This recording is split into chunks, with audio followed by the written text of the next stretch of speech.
এটা আপনি কার কাছে নিয়ে এলেন? ওনারে চিনস না তুই? উনি অনেক বড় তান্ত্রিক, এই দেশে ওনার লক্ষ লক্ষ মুরিদ। উনি নতুন একটা বই লিখছে, বইয়ের নাম শয়তান ধরার গর্জন। যেই বই পইরা নতুন থটস অফ বিল্লাল ভাই একটি বই লিখেছে, বইটার নাম হৃদয় ভাঙার গর্জন, কিন্তু অনেকে এটা মজা করে বলছে যে শয়তান তাড়ানোর গর্জন। তো বিষয়টা খুবই হাস্যকর। মানুষ তান্ত্রিক হইতাছে।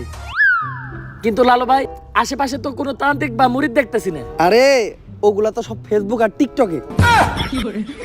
বাবা, সঞ্জনা নামের এক আত্মারে আমার ধরতে হইব বাবা। আপনি আমার সফল হওয়ার একটা উপায় দেন। যদি সফল হতে চাও তাহলে আমার লেখা এই বইটি নাও, শয়তান ধরার গর্জন। এই বইটি নেওয়ার সাথে সাথেই তোমার জীবনে থাকবে না কোনো অর্জন। আমি কথা দিয়ে কথা রেখেছি, শয়তান আসেনি তো ফিরে। আমি শয়তান তাড়ানো গল্প লিখেছি আমার সারাটি জীবন ধরে। আমি অন্ধকারে মোমবাতি জ্বালিয়েছি, তবুও পাইনি ভূতের খোঁজ। আমি ভূতের অপেক্ষায় ছিলাম, ভূত নিজেই হয়েছিল নিখোঁজ। শয়তান ধরার গর্জন, পৃষ্ঠা নাম্বার চুদলিংপং। বাবা, এটা তো মন্ত্র না, ছন্দ কইলেন। মার্কেটে আপাতত ছন্দই চলে। থটস অফ বিল্লাল ভাই এই বইটার দাম রেখেছে নাকি 1000 টাকা। এটা কি মানা যায়? একটি 65 পাতার বই কিভাবে 1000 টাকা হয়?